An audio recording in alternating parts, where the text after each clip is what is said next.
Good evening, welcome to our channel. నేను కృష్ణ చైతన్యని. మనతో పాటు ఇంద్రనీల్ గారు ఉన్నారు, సీనియర్ అనలిస్ట్, సెఫాలజిస్ట్ అన్నీ కూడా.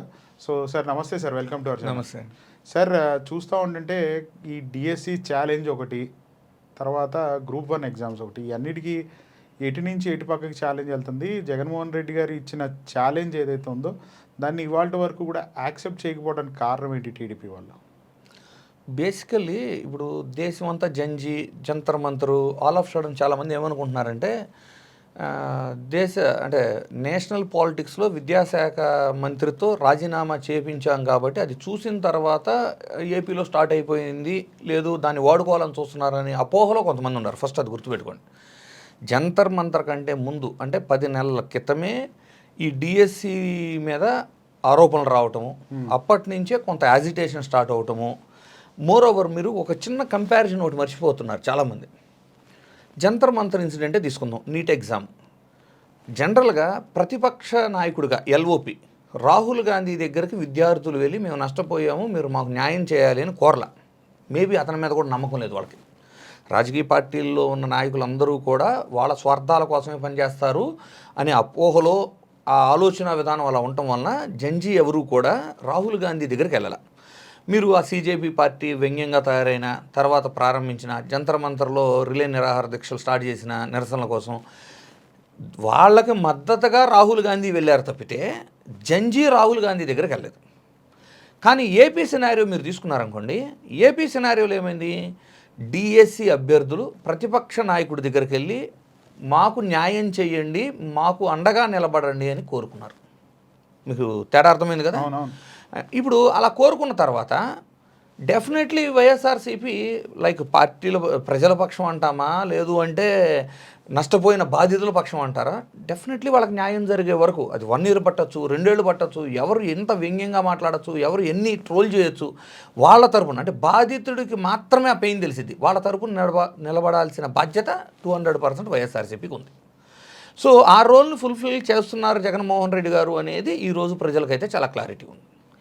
ఎందుకు అంటే మీరు గతాన్ని కూడా ఒకసారి చెక్ చేసుకుందాం. అంటే ఇప్పుడు నేను ఒక కంపారిజన్ చెప్పా కాబట్టి చెబుతున్నా, మీకు తీసుకొస్తున్న టాపిక్. ఇప్పుడు రాహుల్ గాంధీ గారి మీద నమ్మకం లేదు కదా, ఈయన కూడా ఒక పొలిటీషియనే కదా, జగన్మోహన్ రెడ్డి గారు కూడా ఒక పొలిటీషియన్ అయినప్పుడు జంజీకి అక్కడ లేని నమ్మకం జగన్ గారి మీద ఎందుకు వచ్చింది? 1998లో డిఎస్సి నడిచింది. అప్పుడు ఫస్ట్ ఏం చేశారంటే ఒక మెరిట్ లిస్ట్ ఇచ్చిన తర్వాత నెంబర్ ఆఫ్ పోస్టులు ఏవైతే ఉండే వాటికి ఫుల్ఫిల్ అవ్వకపోతే కట్ ఆఫ్ రేటు తగ్గించి మళ్ళీ రిలీజ్ చేశారు. రిలీజ్ చేసినప్పుడు ఏం చేయాలి? ముందు సెలెక్ట్ అయిన వాళ్ళని ఆల్రెడీ రిక్రూట్ చేసేసి మిగిలిన పోస్టుల్లో మాత్రమే కట్ ఆఫ్ తగ్గించి మళ్ళీ మెరిట్ తీయాలి. అలా తీయకుండా ఫస్ట్ ఇచ్చిన లిస్టును పక్కన పెట్టేసి కట్ ఆఫ్ తగ్గించడం వల్ల మొదటి వచ్చిన వాళ్ళు చాలామంది అనర్హులుగా తేలారు. ఓకే, వాళ్ళు 1998 అంటే టీడీపీ అధికారంలో ఉన్నప్పుడు జరిగిన ఈ డిఎస్సి మీద కోర్టుని ఆశ్రయించారు. మానవతా దృక్పథంతో వాళ్ళకి అన్యాయం జరిగిందని బ్యాక్లాగ్ పోస్ట్లో, అంటే ఇప్పుడు టీడీపీ ఏం చెప్పుకునేది, డిఎస్సి అంటేనే టీడీపీ అంటేనే డిఎస్సి, ఎన్ని డిఎస్సీలు జరిగినా మా హయాంలో జరిగింది అని పదే చెప్తుంటారు వాళ్ళు. ఎన్నిసార్లు జరిగినా కోర్టు కేసులు కూడా వీళ్ళ హయాంలో జరుగుతున్నాయి.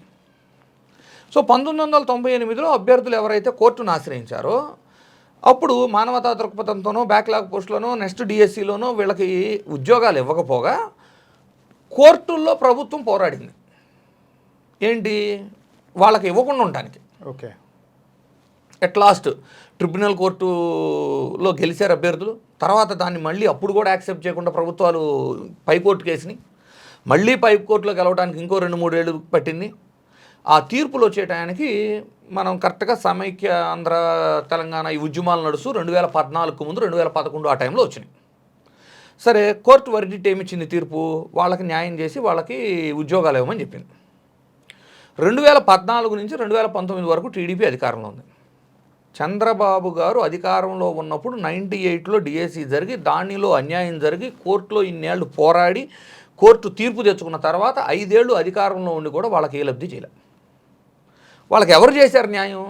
కోర్టు తీర్పులంటేనో చట్టాలంటేనో గౌరవం ఉన్న జగన్మోహన్ రెడ్డి గారు అధికారంలోకి వచ్చిన తర్వాత 1998 బాధితులకి 4000 మందికి అప్పుడు రొటేషన్ సిస్టము మధ్యలో డిఎస్సీలు నడిచినాయి కాబట్టి ఆ రొటేషన్ సిస్టాన్ని మనం ప్రాపర్గా రోస్టర్ సిస్టమ్ అప్లై చేయలేకపోతున్నాం, కానీ చేయగలిగిన సాయం చేస్తున్నామని ఒక 4,000 మంది అభ్యర్థులకు రిక్రూట్మెంట్ చేశారు. సో అది చూసిన జంజీకి ఏమని అర్థమైంది, తన హయాంలో జరగకపోయినా తను నష్టపోతున్నాడని తెలిసినా, అంటే కొత్తగా డిఎస్సి ఇవ్వటం లేదు అని పదే పదే ఆరోపణలు చేస్తున్న సమయంలో కూడా తను రాజకీయంగా నష్టపోతున్నాడని తెలిసి కూడా బాధితులకు న్యాయం చేసిన వ్యక్తి కాబట్టి అతన్ని అందరు రాజకీయ నాయకులతో కంపేర్ చేయకుండా ఒక స్పెషల్ కేటగిరీ లాగా బాధితులు అంటే కంపల్సరీ వాళ్ళకి న్యాయం జరిగే వరకు జగన్మోహన్ రెడ్డి పోరాడతాడు, వాళ్ళకి న్యాయం జరిగేలా చూస్తాడు అనే నమ్మకంతో వాళ్ళు వెళ్ళి కలిశారు. ఓకే. సో ఆ నమ్మకాన్ని నిలబెట్టుకోవడానికి ఇప్పుడు జగన్మోహన్ రెడ్డి గారు డెఫినెట్లీ వాళ్ళ తరపున మాట్లాడుతున్నారు. అయితే ఈ డిఎస్సి కంటే ముందు ఇంకొక పాయింట్ చెప్పాలి మీకు. పదే పదే ఇప్పుడు మీరు 2019 నుంచి 2024 మధ్య ఒక్క డిఎస్సి ఉద్యోగం కూడా వైఎస్ఆర్సీపీ ఇవ్వలేదు, ఇదే కదా వాదనంతా. ఈ రోజుకి కొంతమంది యువత, అంటే ఎస్పెషల్లీ వాళ్ళని చూస్తే ఆశ్చర్యంగా ఉంది. అంటే యువత చేతిలో ఈరోజు మొబైల్, జస్ట్ ఇన్ఫర్మేషను మీ ఏలో అడిగితే నిజంగా పోస్టులు ఇచ్చాడా జగన్మోహన్ రెడ్డి అది చెప్పేసి. కానీ వాళ్ళు కూడా 2019 నుంచి 2024 దాకా ఒక్క డిఎస్సి ఉద్యోగం కూడా జగన్మోహన్ రెడ్డి ఇవ్వలేదు అనే ప్రలోభంలోనే ఉన్నారు. 2018 ముందు, అంటే అసలు ఫస్ట్ నుంచి చెప్తా చూడండి, 1998 4,000 మందికి జగన్మోహన్ రెడ్డి ఇచ్చాడు. ఒక అతను ఇప్పుడు దాంట్లో 2 రోజులు 3 రోజులే ఉన్నట్టుంది కదా జాయిన్ అయిన తర్వాత. వాళ్ళకి బెనిఫిట్స్ వస్తాయి కదా, తాత్కాలిక జాబ్లే, బట్ న్యాయం అయితే చేయగలిగింది చేశారు కదా. 2-3 రోజులు 2 ఏళ్ళు దాకా ఉన్నారు, బట్ రిటైర్మెంట్ ఏజ్ దగ్గర పడి రిటైర్ అయ్యి ఉంటాడు. 60 ఏళ్ళు వచ్చి రిటైర్మెంట్ ఉన్నదిలే, అదే నేను రిటైర్మెంట్ వచ్చి రిటైర్ అయ్యి ఉంటారు. బట్ 1998లో వాళ్ళకి 4,000 మంది చేశాడు. నెక్స్ట్ కిరణ్ కుమార్ రెడ్డి హయాంలో కూడా ఇలాగే కోర్టును ఆశ్రయించారు, వాళ్ళకి జగన్మోహన్ రెడ్డి న్యాయం చేశాడు. 2 ఇంటర్మ్ స్పెషల్ డిఎస్సీలు నడిపి 1,500 మందిని రిక్రూట్ చేశారు పర్మనెంట్గానే. ఈ 2 కాకుండా 2018లో గుర్తుపెట్టుకోండి, 2018లో చంద్రబాబు గారి హయాంలో మళ్ళీ డిఎస్సి నడిపి 1 ఇయర్ టైం సెలక్షన్ దాకా పేర్లు అన్నీ ఇచ్చారు. 1 ఇయర్ వరకు వాళ్ళకి పోస్టింగ్ ఇవ్వాలి. 2019లో ఎలక్షన్ జరిగినా కూడా పోస్టింగ్ ఇవ్వాలి. జగన్మోహన్ రెడ్డి గారు వచ్చిన తర్వాత ఇచ్చారు వాళ్ళకి పోస్టింగ్. సో ఇవన్నీ కలిపితే ఎంతో తెలుసా, సరాసరి 16,000. ఏంటి 1998, 2008 ఇంటర్మ్ డిఎస్సి, 2018 ఈ 4 అంటే జగన్మోహన్ రెడ్డి గారు అధికారంలో ఉన్నప్పుడు ఉద్యోగంలో డిఎస్సి ఉద్యోగాల్లో జాయిన్ అయిన వాళ్ళు 16,000 మంది. 2024 ముందు 23లో 6,000 మందికి నోటిఫికేషన్ ఇచ్చారు. ఇక్కడ కూడా ట్విస్ట్ ఉంది చూడండి, వాళ్ళు సెలెక్ట్ అయితే ఇది రాజకీయంగా ఉపయోగపడిద్దని కోర్టులో కేసులు వేసి ఆ డిఎస్సిని ఆపింది కూడా మళ్ళీ ఈరోజు మాట్లాడుతున్న వాళ్ళు. ఆ 6,000 పోస్టులకి కలిపి 10,000 యాడ్ చేసి 16,000 పోస్టులు అన్నారు. ఈ 6,000 మంది పోస్టులు రిలీజ్ చేసినప్పుడు ఎవరైతే ఫీజు కట్టారో డిఎస్సి ఫీజు, మరలా వాళ్ళు కట్టే పని లేదు అంటే కొత్తగా ఎవరు అప్లై చేసింది కూడా లేదు. 10,000 మంది కొత్తగా అప్లై చేశారు. రిమైనింగ్ ఎంటైర్ 3,72,000 అప్లికేషన్లు వైఎస్ఆర్సీపీ అధికారంలో ఉన్నప్పుడు వచ్చినవి. సో మీరు 6,000 ఆపారు, 16,000 గత హయాంలో బాధితులకు 16,000 మందికి జగన్ ఇచ్చాడు. ఇలా క్యాలిక్యులేట్ చేస్తే 22,000 మంది డిఎస్సి అభ్యర్థులు జగన్ గారి హయాంలోనే లబ్ధి జరిగినట్టు లెక్క. ఎవరన్నా చెబుతున్నారా, ఎవరన్నా మాట్లాడుతున్నారా? సరే, ఇప్పుడు ప్రస్తుత డిఎస్సి ఆరోపణల గురించి మాట్లాడదాం. అసలు ఎవరు చెప్పని ఒక విషయం చెప్తా చూడండి. నార్మలైజేషన్, ఈ డిఎస్సి ఎగ్జామ్ నార్మలైజేషన్లో జరిగింది. ఇది తెలుసా? అసలు ఏంటి నార్మలైజేషన్? అసలు డిఎస్సి అంటే ఏంటి? డిస్ట్రిక్ట్ సెలక్షన్ కమిటీ అంటే ఏంటంటే నీకు స్టేట్ వైడ్ ర్యాంక్తో సంబంధం లేదు. ఏ జిల్లాకి ఆ జిల్లాని మెరిట్ లిస్ట్ ఇస్తారు. ఓకే. ఏ జిల్లాకి అన్యాయం జరగకుండా ఏ జిల్లాకి ఆ జిల్లా, అంటే మనం స్థానికతను ప్రయారిటీ చేసి, ఇప్పుడు అది ఎప్పటి నుంచో ఉంది.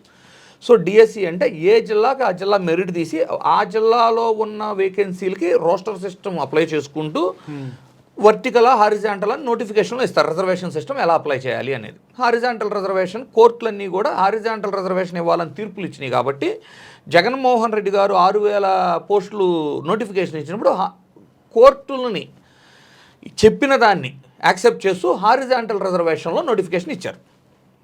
ఓకే. సో ఇదేంటి జిల్లా లెవెల్లో జరుగుతుంది. ఇప్పుడు మనకు అసలు అభ్యర్థులు ఎంతమంది? 3,72,000 మంది అప్లై చేశారు. డివైడెడ్ బై 26 జిల్లాలు మనకుంది. చేసుకుంటే మీకు కేవలం 11,000 12,000 ఒక జిల్లాకి రాయిపోయేది. ఓకే. మళ్ళీ ఇందులో ప్రీ ప్రైమరీ టీచర్లు వేరు, మీకు ప్రైమరీ సెకండరీ టీచర్స్ వేరు. ఈ ప్రీ ప్రైమరీ కాదు, sorry, below 5 to 10 primary and senior అంతే. ఈ రెండు కేటగిరీస్ ఉండే పోస్టులు, హెచ్జిటి ఎస్సీ అనుకుంటా, 2 పోస్టులు ఉన్నాయి.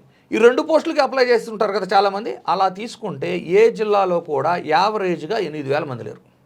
8,000 మందికి సక్రమంగా ఎగ్జామ్ నిర్వహించలేకపోయారు. First thing. ఇంకొకటి ఇక్కడ మీరు మర్చిపోయారు, టెట్ అనే ఎగ్జామ్ కూడా కన్సిడర్ చేయాలి. చెప్తా. ఫస్ట్ నార్మలైజేషన్ అర్థం అవనివ్వండి జనాలకి. ఓకే. నార్మలైజేషన్ ఎక్కడ అప్లై చేస్తారనేది కూడా నేను చెప్తా. ఇప్పుడు ఏం చేశారంటే వీళ్ళు కంప్యూటర్ బేస్డ్ టెస్ట్ అనే సిస్టమ్ తీసుకొచ్చారు. ఎందుకు కంప్యూటర్ బేస్డ్ టెస్ట్ అంటే పేపర్ లీకేజ్ని అరికట్టడానికంటే కంప్యూటర్ బేస్డ్ టెస్ట్ అనేది సొల్యూషన్ లాగా చెప్పారు వీళ్ళు. చెప్పి కంప్యూటర్ బేస్డ్ టెస్ట్ అని చెప్పి కొన్ని పరీక్షా కేంద్రాల్లో కంప్యూటర్స్ అన్నీ సెటప్ చేసి, అంటే ఈ 8,000 మందిని ఓ 15 రోజుల పాటు రాయించారు టెస్టులు. మీరు రాసిన పేపర్ వేరు, నేను రాసిన పేపర్ వేరు. ఇప్పుడు ఇలా జరిగినప్పుడు ఏమైందంటే మీరు రాసిన బ్యాచ్లో మార్కులు ఎక్కువ వచ్చినాయి అందరికి, నేను రాసిన బ్యాచ్లో మార్కులు తక్కువ వచ్చినాయి మాకు. నార్మలైజేషన్ అంటే ఏంటి? మార్కులు ఎక్కువ వచ్చినాయి కాబట్టి మీకు పేపర్ అంటే ఈజీగా వచ్చినట్టంట, మీకు మార్కులు తగ్గించింది సాఫ్ట్వేర్. టఫ్గా వచ్చింది కాబట్టి మాకు మార్కులు యాడ్ చేసిద్ది సాఫ్ట్వేర్. దీన్ని నార్మలైజేషన్ అంటారు. ఇదే జరిగింది మొన్న. నార్మలైజేషన్ జరిగిద్దా? నార్మలైజేషన్ జరిగింది సార్. జరగకూడదు, ఎలాంటి సిస్టంలో జరగకూడదు. ఎందుకు అనేది చెప్తా చూడండి. నార్మలైజేషన్ ఎక్కడ ఎలా చేయొచ్చు? టోఫెల్ లాంటి దాంట్లోనో, అంటే నువ్వు క్వాలిఫై అవటానికి ప్రిలిమ్స్ లాంటి దాంట్లోనో క్వాలిఫై అవటానికి అయితే నువ్వు ఈ నార్మలైజేషన్ని కంప్యూటర్ బేస్డ్ టెస్ట్ ఎలో చేయొచ్చు. సెలక్షన్ అనేసరికి ఎలా ఉండాలి? ఉద్యోగానికి అందరికీ ఒకటే ప్రశ్నపత్రం, అందరికీ ఒకటే సమయం, అందరికీ ఒకటే అవకాశం, అన్నీ ఈక్వల్గా ఉంటే మాత్రమే ద మెరిట్ అనేది బయటకు వస్తుంది. ఇంటర్నెట్ స్లోగా ఉన్నా కూడా నువ్వు డ్యామేజ్ అయినట్టే కదా. నువ్వు రాసిన పేపర్ టైంలో ఇంటర్నెట్ స్లోగా ఉంది, రెస్పాన్స్ టైం స్లోగా ఉంది, తేడా జరిగినట్టే కదా. నార్మలైజేషన్ ప్రొసీజరే రాంగ్ కదా. దీన్ని పెట్టారు వాళ్ళు. First problem. దీన్ని కొంతమంది అభ్యర్థన చెప్పారు కానీ ఎవరు యాక్సెప్ట్ చేయలేదు. సరే, అభ్యర్థులకు నేను నొప్పి రాజకీయ పార్టీలకు అవసరం లేదు కాబట్టి మ్యాండేట్ వాళ్ళకి ఇచ్చారు కాబట్టి అందరూ సైలెంట్గా ఉండిపోయారు. సరే, నార్మలైజేషన్ అయిపోయింది. ఎస్పెషల్లీ స్పోర్ట్స్ కోటాకి పర్సంటేజ్ పెంచారు. గతంలో ఉన్నది 2% అమౌంట్, దీన్ని 3% కింద పెంచారు. పెంచి దీనికి ఆల్రెడీ ఉన్న జీవోల్ని మార్చి, ఈ జీవోలు ఏమని రిలీజ్ చేశారు? ఎగ్జామ్ లేదు. ఫస్ట్ అసలు వరస్ట్ థింగ్ ఏంటంటే ఎగ్జామ్ లేదు, కేవలం వాళ్ళ సర్టిఫికెట్స్ని బేస్ చేసి పోస్టింగ్ ఇస్తా అన్నారు. ఇక్కడ అర్థం చేసుకోవాల్సింది ఏంటి అంటే, ఎగ్జామ్ లేకుండా కూడా పోస్టింగ్లు ఇవ్వచ్చు, కానీ ఈ పోస్టులు కాదు. నేనేమంటా అంటే ఒక పీఈటీనో ఫిజికల్ ట్రైనర్ ఉంటాడు, అతనుకున్న స్పోర్ట్స్ సర్టిఫికెట్స్, అతనుకున్న అంటే అతనికి ఎగ్జామ్ అవసరం, అతని డ్యూటీ ఫిజికల్ యాక్టివిటీస్. అలాంటి వాటికి నువ్వు ఎగ్జామ్ లేకుండా రన్ చేసుకో. లేదు, కానిస్టేబుల్ ఎగ్జామ్స్ తీసేసి కావాలంటే ఫిట్నెస్ని బేస్ చేసో స్పోర్ట్స్ కోటాని బేస్ చేసో నువ్వు పెట్టుకో, కానిస్టేబుల్ లాంటివి ఇలాంటివి. ఇక్కడ మీరు ఇచ్చిన పోస్టులు ఏంటో తెలుసా? డిఎస్సిలో స్పోర్ట్స్ కోటా అనేది ఒక ఫిజికల్ హ్యాండిక్యాప్డ్, ఒక ఆర్మీ రిజర్వేషను, ఒక ఎస్సీ రిజర్వేషను, అలాంటి ఒక రిజర్వేషన్ అంతే. ఇందులో సెలెక్ట్ అయిన వాళ్ళు మ్యాథ్స్, సైన్సు, సోషలు ఇవన్నీ టీచ్ చేయాలి వీళ్ళు. మరి ఎగ్జామ్ లేకుండా, టెట్ రాయకుండా, టెట్ తెలుసు కదా ప్రొసీజరు, ప్రిలిమ్స్ ఒకటి రాస్తారు, రెండోదేమో స్పెషలైజేషన్, అంటే నువ్వు ఏ పేపర్ టీచ్ చేయబోతున్నావు ఆ పేపర్లో క్వాలిఫై ఉండాలి. ఇవేమీ రాయకుండా కేవలం స్పోర్ట్స్ కోటాలో వస్తే నువ్వు బోధన చేయడానికి వచ్చేవాడికి ఎగ్జామ్ లేకుండా ఎలా పెడతావు? ఫస్ట్ అబ్జెక్షన్ ఇది. తరువాత సరే, అదన్నా సక్రమంగా చేశారా? చేసిందే తప్పు. ఆ చేసిన దాన్నన్నా సక్రమంగా చేశారా అంటే అది లేదు కదా. ఏం చేశారు? ఈ స్పోర్ట్స్ కోటాలో గోల్డ్ మెడల్ ఉన్న వాళ్ళకి ఇవ్వకుండా సిల్వర్ మెడల్ ఉన్న వాళ్ళకి ఇచ్చారు. మరి వాళ్ళు ఛాలెంజ్ చేస్తున్నారు కదా. అసలు వరస్ట్ థింగ్ చెబుతా చూడండి. పోస్టులు ఏంటండి? 16,000 పోస్టులు, 33,000 గ్రీవియన్స్ వచ్చినాయి అంటే అక్కడే అర్థమవుతుంది కదా అంత లోపభూయిష్టంగా ఈ ప్రాసెస్ జరిగింది అనేది. 33,000 మంది గ్రీవియన్స్ పెట్టుకున్నారు అంటే ఎంత లోపభూయిష్టంగా జరిగినట్టు. నెక్స్ట్, హారిజాంటల్ రిజర్వేషన్ తెచ్చింది జగన్మోహన్ రెడ్డి. ఆ హారిజాంటల్ రిజర్వేషన్ వల్ల 1:1లో మీరు కన్ఫ్యూజ్ అవుతున్నారు అని ఒక స్టేట్మెంట్ రిలీజ్ చేశారు. అసలు 1:1 అంటే ఏంటి? ఒక జాబ్కి ఒక అభ్యర్థిని సెలెక్ట్ చేస్తారు. సెలెక్ట్ చేసిన అభ్యర్థిని పిలిచారు వెరిఫికేషన్కి, సర్టిఫికేట్ వెరిఫికేషన్కి. అంటే అన్నీ అయిపోయినాయి. ఇక మనం ఏదైతే సర్టిఫికేట్ సబ్మిట్ చేయాలో అవి ఒరిజినల్ అయితే నీకు జాబ్ ఇచ్చేయాలి, అవి ఫేక్ అయితే నేను రిజెక్ట్ చేయాలి. 1:1లో పిలిచి జాబ్ ఇవ్వకపోవడానికి కారణం జగన్మోహన్ రెడ్డి గారు ఇంట్రడ్యూస్ చేసిన హారిజాంటల్ రిజర్వేషన్ అని చెబుతున్నారు. అభ్యర్థులు ఏమనుకుంటున్నారు తెలుసా? అభ్యర్థులు కానీ యూత్ కానీ, జగన్మోహన్ రెడ్డి గారు ఉండుంటే ఇలాంటివి ఏమీ లేకుండా సక్రమంగా ఎగ్జామ్ జరిగేది అని ఫీల్ అవుతున్నారు. సెలక్షన్ కానీ ఎందుకు అంటే వాలంటీరు ఎంతమంది రాశారు ఎగ్జామ్? 20 లక్షల మంది. 20 లక్షల మంది ఎగ్జామ్ రాస్తే ఎక్కడన్నా ఇలాంటి గొడవలు జరిగినాయి? జరగలేదు అసలు. ఇంకా బాగా గుర్తు నాకు, మేము సర్వేలు చేసేటప్పుడు వైసీపీ నాయకులు వాళ్ళు చెప్పింది, నేను జడ్పీటీసీనండి, మా అబ్బాయికి ఓ పోస్ట్ వేయించుకోలేకపోయాను, అడిగితే లేదన్నారు, సచివాలయం జాబ్ వేయించుకోలేకపోయాము అధికారంలో ఉండి, ఇలా మాట్లాడిన వాళ్ళు కొక్కోలలు. ఈ విషయం టీడీపీ వాళ్ళకు కూడా తెలుసు ఎంత సక్రమంగా సచివాలయం జాబ్స్ అనేవి జరిగినాయి అనేది.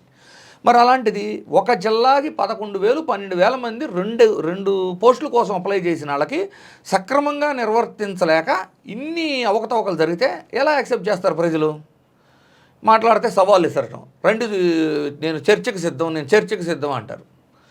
అసలు జగన్మోహన్ రెడ్డి దాకా ఎందుకు? ఫస్ట్ 300 మంది పైన కోర్టులో కేసేశారు. నాకు జాబ్ రావాలి సార్, 1:1లో పిలిచారు, నాకు జాబ్ ఇవ్వలేదు, నేను అర్హుణ్ణి అని కోర్టులో కేసు వేసుకున్న వాళ్ళు 300 పైన ఉన్నారు. 33,000 మంది గ్రీవియన్స్ అప్లై చేశారు. ఈ ప్రొసీజర్ ఎలా జరిగిందో మాకు అర్థం కావట్లేదు, మాకు క్లారిటీ కావాలి. ఎందుకంటే మీరు మెరిట్ లిస్టులు పెట్టాల, ఫస్ట్ పెడితేనేమో దాంట్లో మార్పులు చేశారు. తర్వాత ఇప్పుడు 1:1లో వస్తారు కదా, 1:1లో వచ్చి మీ సర్టిఫికేట్ వెరిఫికేషన్ జరిగింది. నిన్ను రిజెక్ట్ చేసాం. నేను రిజెక్ట్ చేస్తే రిజెక్ట్ లిస్టు పబ్లిష్ చేయాలి, తెలుసా? అది రిజెక్ట్ లిస్ట్లో ఉందనుకో మీది, నేనేవైతే సర్టిఫికెట్స్ చూపించాలో అవన్నీ నా దగ్గర ఒరిజినలే ఉండేయండి, స్టిల్ నన్ను రిజెక్ట్ చేశారు అని ఈ రెండింటిని ఆధారం చేసుకొని నువ్వు కోర్టుకు వెళ్తావు. నీకు 100% బ్యాక్లాగ్ పోస్టాన్ని ఇవ్వాల్సి వస్తారు వీళ్ళు. అందుకని ఇప్పటిదాకా రిజెక్ట్ లిస్టే పెట్టలే వీళ్ళు. నెక్స్ట్, ఈ స్పోర్ట్స్ కోటాలో వర్స్ట్ థింగ్ ఏంటంటే పార్టిసిపేషన్ సర్టిఫికెట్స్ మీద ఇచ్చేశారు. అవి ఎలా? ఒక సాఫ్ట్ బాల్ ఒకటి, ఇంకో గేమ్ మీద ఉంది. ఈ రెండిటికి ఆ అసోసియేషన్ చైర్మన్ ఎవరో తెలుసా? ఒకటేమో కోన రవికుమార్, రెండోదేమో గీతం భరత్. వీళ్ళు ఇచ్చిన సర్టిఫికెట్లతో సెలెక్ట్ అయినాడు 30 మంది దాకా ఉండారని చెబుతున్నారు. ఇన్ని ఆరోపణలు ఉన్నప్పుడు కేవలం 370 పోస్టులే కదా, 360 వాళ్ళని అంటే వాళ్ళ దగ్గర ఏ క్రీడా ప్రతిభ ఉన్న సర్టిఫికెట్లు ఉండయి, వాటిని వేస్ట్ చేసి ఇచ్చామని పబ్లిష్ చేయొచ్చుగా. అంతకంటే మెరిట్ అని ఫీల్ అవుతున్న వాళ్ళకి అర్థమైంది కదా, నాకంటే మెరిట్. మీరు నోటీస్ చేశారో లేదు, జగన్ గారి దగ్గరికి వెళ్ళిన ఒక అభ్యర్థి పోలవరం నుంచి ఎస్టీ రిజర్వ్డ్ కాన్స్టిట్యున్సీ నుంచి వెళ్ళిన దుర్గయ్య అని more than 20 times gold champion అంట, నేషనల్ ఆర్చరీ. అవును. అతని విషయం మీరు బాగా అబ్జర్వ్ చేయండి. అతను ఆ రోజు మాట్లాడిన దాంట్లో కూడా, జగన్ గారి దగ్గర మాట్లాడిన దాంట్లో కూడా ఎంత స్పష్టతతో మాట్లాడారు అంటే, గతంలో జరిగిన డిఎస్సిలో కూడా నాకు అన్యాయం జరిగిందని నేను కోర్టుకు వెళ్ళాను సార్, కోర్టు విచారణ చేసింది, దానికోసం స్పెషల్ ఆఫీసర్స్ వచ్చారు, చేసి నాకు వివరణ ఇచ్చారు, నాకంటే మెరిట్గా ఇచ్చారు, అది కూడా టీడీపీ హయాంలో జరిగింది. మళ్ళీ ఇదేమి ప్రాక్టికల్గా చెప్తున్నాడు అతను. ఇంటర్నేషనల్ ప్లాట్ఫామ్ మీద ఆడిన అతనికి ఇచ్చారు, నేను నేషనల్స్ వరకే ఆడాను కాబట్టి నాకంటే అతను బెటర్ కాబట్టి నేను సాటిస్ఫై అయ్యా సార్. ఈసారి ఇచ్చిందేమో గోల్డ్ సిల్వర్ వాళ్ళకి ఇచ్చారు, అదే సిల్వరు బ్రాంజ్ వాళ్ళకి ఇచ్చారు, నేను గోల్డ్ మెడల్ ఉంది నా దగ్గర, సో ఈసారి నేను 200% చెప్పగలను నాకు అన్యాయం జరిగింది అన్నాడు. అంటే అతనికి డిఎస్సి కొత్త కాదు, ప్రాసెస్ కొత్త కాదు, కోర్టు ప్రొసీజర్ ఎలా ఉండిద్దో తెలియనివాడు కాదు. ఇన్ని తెలిసి గతంలో కూడా కోర్టును ఆశ్రయించి తనకేం జరిగిందో చెబుతూ ఇప్పుడేం జరిగిందో చెబుతున్నప్పుడు ఇప్పుడు కూడా ప్రజలకు అర్థం కావట్లేదా? ఇక్కడ నేను మిమ్మల్ని ఇంత ఎక్స్ప్లెనేషన్, మీరు డీప్ ఎక్స్ప్లెనేషన్ చేశారు. ఎవరైతే ఈ జాబ్ సీకర్స్ ఉన్నారో వీళ్ళు ఎందుకు డైరెక్ట్గా బయటకు వచ్చి ధర్నా ఎందుకు చేయలేకపోతున్నారు? ఆంధ్రప్రదేశ్లో అంబేద్కర్ రాజ్యాంగం కంటే కూడా రెడ్ బుక్ రాజ్యాంగం నడుస్తుంది అనేది అందరికీ తెలిసిన విషయమే. మీడియా గొంతే నొక్కేస్తున్నారు, సోషల్ మీడియా గొంతు నొక్కేస్తున్నారు. ప్రతిపక్ష పార్టీ వాళ్ళు అంటే ఎవరైతే బాధితుల మీదే కేసులు కట్టి అరెస్ట్ చేస్తున్నారు. మీరు ద బెస్ట్ ఎగ్జాంపుల్ చూసుకోండి, మొలకల చెరువు కల్తీ మద్యం వెళ్ళి దగ్గరుండి పట్టేస్తే అతను A1 కింద జోగి రమేష్ని అరెస్ట్ చేశారు. అంబటి రాంబాబు ఇంటి మీద దాడి జరిగితే అంబటి రాంబాబుని అరెస్ట్ చేశారు. ఇలా మీరు అక్కడ కాళహస్తిలో ఒక మహిళ బయటకు వచ్చి నాకు అన్యాయం జరిగింది జనసేన నాయకుడు వలన అంటే ఆ అమ్మాయిని అరెస్ట్ చేశారు. ఇలా ఎన్ని ఎగ్జాంపుల్స్ చెప్పాలి మనం? అంటే ఇవన్నీ డిఫరెంట్గా సార్, ఇది ఎడ్యుకేషన్కి జాబ్కి సంబంధించింది, ఇక్కడ నెక్స్ట్ జనరేషన్ కదా ఇదంతా. గుర్తుపెట్టుకోండి సార్, ఎప్పుడైతే అధికారంలో ఉన్నప్పుడు అహం పెరిగి సార్ట్అవుట్ చేయాల్సిన ఇష్యూని మనకున్న బలం, అధికార బలంతో దాన్ని తొక్కేద్దామని ఆలోచన వస్తుందో ఎప్పుడైనా అక్కడి నుంచే రెవల్యూషన్ అనేది స్టార్ట్ అవుతుంది. అది ఏ పార్టీకైనా. 2014 to 19 కూడా టీడీపీ ఇదే తరహా పద్ధతులు అనుసరించడం వలన ఓడిపోయారు. ఎందుకో చెప్తా చూడండి. 2014 మేనిఫెస్టోలో కూడా యూత్ని అట్రాక్ట్ చేయడానికి నిరుద్యోగ భృతి ఇస్తా అని ప్రామిస్ చేశారు. అలాగే జాబులు ఇస్తామని ప్రామిస్ చేశారు. 2014 to 19 చెప్తున్నాను. వచ్చిన తర్వాత ఏం చేశారు? కాపు జాబు మేళాలు, మైనారిటీ జాబ్ మేళాలు, నియోజకవర్గ స్థాయిలో జాబ్ మేళాలు, ఇలా కొల్లలు అంటే స్కిల్ డెవలప్మెంట్ కార్పొరేషన్ తరఫున జాబ్ మేళాలు నడిపి లక్షల మందికి జాబులు ఇచ్చేసామని చెప్పారు. ఇచ్చారా? సరే, నేనే వెళ్ళాను, నేను అటెండ్ అయ్యాను, నాకు ఒక ఆఫర్ లెటర్ ఇచ్చారు. నిజంగా ఆఫర్ లెటర్ పెట్టుకొని కంపెనీకి వెళ్తే మళ్ళీ ఒక ఇంటర్వ్యూ చేసి రిజెక్ట్ చేశాడు. లేదు అసలు ఇది బోగస్ అని తెలిసింది. లేదు అదొక చిన్న మేనేజర్, లేదు ఫీల్డ్లో సివిల్లో వర్క్ చేయాల్సింది అనిపించింది. చేయలేకపోయాను. నెల రోజుల్లో తిరిగి వచ్చా. కానీ ప్రభుత్వం నిర్వహించిన జాబ్ మేళాల్లో జాబ్ వస్తే నా పేరెంట్స్ 10 కుటుంబాలకు చెప్పుకున్నాయి కదా. ఇప్పుడు నేను ఆ జాబు లేదు, అదొక ఫేక్ జాబు అని తిరిగి వస్తే ఈ 10 ఫ్యామిలీస్ యాంటీగా ఓటేస్తాయి కదా. ఇది 2014 to 19 మధ్య కూడా జరిగింది. యువతల యొక్క ఆగ్రహాన్ని 19 ఎలక్షన్లో ఫేస్ చేశారు. అలాగే నిరుద్యోగ భృతి ఇస్తానని ఎప్పుడు ఇచ్చారు? లాస్ట్ 3 నెలలప్పుడు ఇచ్చారు. 3 నెలల్లో 4 నెలల్లో 3 మంత్స్. అది ఏంటి? 2,000 రూపాయల కాడికి 10 లక్షల మందిని ఎంచుకొని నెలకు 200 కోట్ల రూపాయలు ఖర్చు చేశారు. ఇదే 200 కోట్ల రూపాయలని ఏం చేశాడు జగన్మోహన్ రెడ్డి? 4 లక్షల మంది వాలంటీర్లు 5,000 రూపాయలు ఇంటికి సేవ చేస్తే అదే భృతి ఏదో ఇద్దాము. సేమ్ బడ్జెట్ అది. 200 కోట్లని ఇట్లా యూటిలైజ్ చేసుకుంటే బెటర్ సొసైటీ అండ్ సర్వీస్ అంటే గవర్నమెంట్ యొక్క సర్వీస్ గవర్నెన్స్ పెరుగుతుంది అనేది చేంజ్ చేశారు. అయితే 2014 to 19 జాబులు ఇస్తామని చెప్పి మోసం చేశారు, ఇవ్వకుండా ఇచ్చేసామని చెప్పారు. అలాగే నిరుద్యోగ భృతి ఇవ్వకుండా డిలే చేసి 2019లో యువత ఆగ్రహానికి గురయ్యారు. దాని నుంచి లెసన్ నేర్చుకోకుండా మళ్ళీ 24లో ఏం చెప్పారు? బాబు వస్తే జాబ్ వస్తుంది. మీకు బాగా గుర్తుంటే ఇంటికి ఒక జాబ్ వస్తుందని ప్రచారం చేశారు. ఇంటికి ఒక జాబ్ 24లో ఇంటికి ఒక జాబ్ అంటే 1,60,000 లక్షల జాబులు ఇవ్వాలి. లేదా 3,000 కూడా ఇస్తా అన్నారు కదా. నిరుద్యోగ భృతి 3,000 ఇస్తా అన్నారు. ఇంకోటి ఏం చెప్పారు? 20 లక్షల ఉద్యోగాలు ఇస్తామన్నారు. 20 లక్షల ఉద్యోగాలు ఇస్తానన్నది ఇప్పుడేం చెబుతున్నారు? ఆల్రెడీ ఒక 7 లక్షల మందికో ఇచ్చేసాం, 23 లక్షల ఉద్యోగాలు అయిపోతాయి రాబోయే 1 year లోపు. ఇప్పుడు వస్తున్న ఇండస్ట్రీస్ ఈ లెక్కల్లో 23 లక్షల ఉద్యోగాలు ఇచ్చేయబోతున్నామని చెబుతున్నారు. ఆల్రెడీ ఉద్యోగాలు ఇచ్చేస్తున్నప్పుడు ఇంక నిరుద్యోగ భృతి ఎందుకు అని మాట్లాడుతున్నారు. అంటే 2014 నుంచి 19 మధ్య మీరు చేసింది ఇదే కదా. మీరు 23 లక్షలు అంటే ఎంతో తెలుసా సార్ మీకు నియోజకవర్గానికి? జస్ట్ మన ఆడియన్స్ కూడా చెబుతున్నా, 23 లక్షలు కాదు, 20 లక్షలు వేసుకోండి. 20 లక్షలు డివైడెడ్ బై 175 నియోజకవర్గాలు వేసుకుంటే 11,500 నుంచి 12,000 మధ్య వస్తుంది. ఒక నియోజకవర్గంలో 11,000 నుంచి 12,000 ఉద్యోగాలు ఇవ్వాలి అంటే నియోజకవర్గంలో ఉండేది 60 నుంచి 100 గ్రామాలు. అంటే గ్రామానికి 150 ఉద్యోగాలు. ప్రతి 5 ఏళ్లలో ఒక ఉద్యోగం ఇవ్వాలి. వచ్చినాయి అంటారా? చెక్ చేసుకోండి మీ ఊర్లో ఎన్ని వచ్చినాయో ఉద్యోగాలు. సో ఇవన్నీ కూడా సార్ నిజంగా అంతమందికి ఉద్యోగం అయితే గెలుస్తారు సార్ వాళ్ళు. 12,000 మందితో ఒక సభ పెట్టుకోమనండి, ఒక సమావేశం.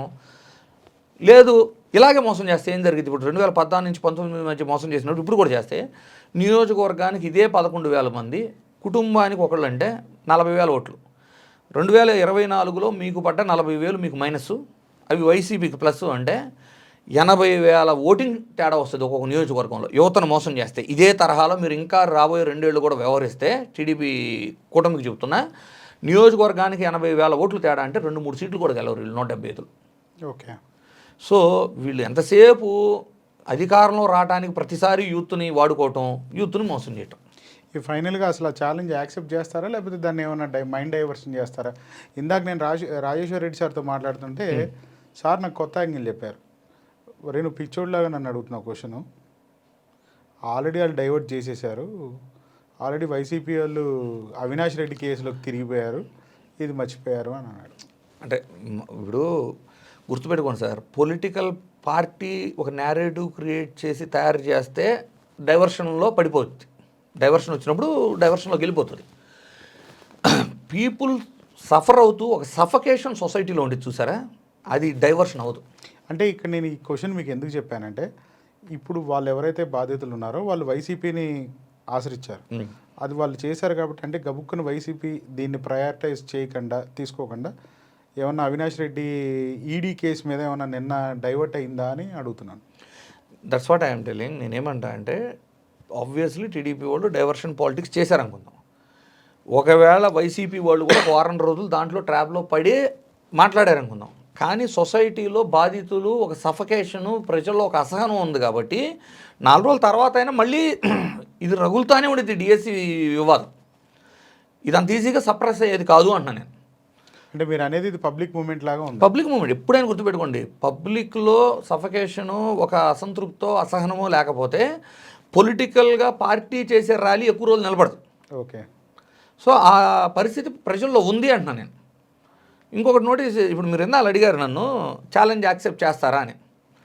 గతంలో ఇలాగే జగన్మోహన్ రెడ్డి గారి మీద అసెంబ్లీలో ఆరోపణలు చేస్తే దివంగత ముఖ్యమంత్రి వైఎస్ రాజశేఖర రెడ్డి గారు సిబిఐ విచారణ అన్నారు. అవును. అప్పుడు ఏ విధమైన ఛాలెంజ్ను వాళ్ళు యాక్సెప్ట్ చేశారో ఇప్పుడు అదే తరహా ఛాలెంజ్ యాక్సెప్ట్ చేస్తారు. అసలు ఛాలెంజ్ అలా, ఇప్పుడు ఛాలెంజ్ యాక్సెప్ట్ చేయాలి అంటే ఫస్ట్ సిబిఐని ఎదుర్కొనే గుండె ఉండాలి. 2014 నుంచి 2019 మధ్య బీజేపీతో పొత్తులో ఉండి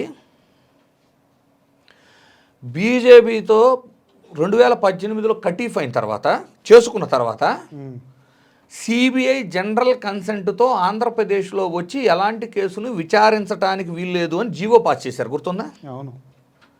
అది మనకున్న గుండె ధైర్యం సిబిఐ అంటే ఫస్ట్.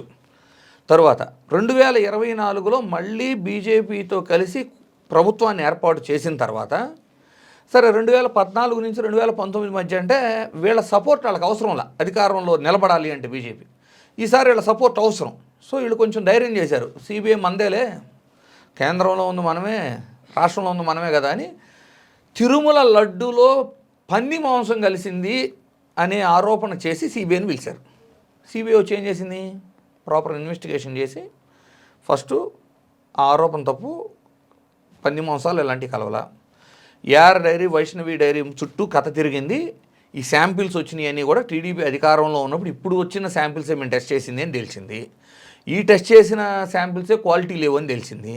అంటే ఇప్పుడు అసలు అంటే నేనేమన్నా, ఇప్పుడు గతంలో ఎక్స్పీరియన్స్ జనరల్ కన్సెంట్ లేకుండా సిబిఐ రాకూడదు అనే గుండె, పిలిస్తేనేమో వీళ్ళు మనకు ఫేవర్గా ఏం చెప్పట్లేదు, పైన ఉంది మనమే, కింద ఉంది మనమే అంటే మనకేం ఫేవర్ చెప్పట్లా. ఇప్పుడు సిబిఐని పిలుస్తారని మీరు అనుకుంటున్నారా? ఇప్పుడు మీకే వదిలేస్తాను ఆప్షన్.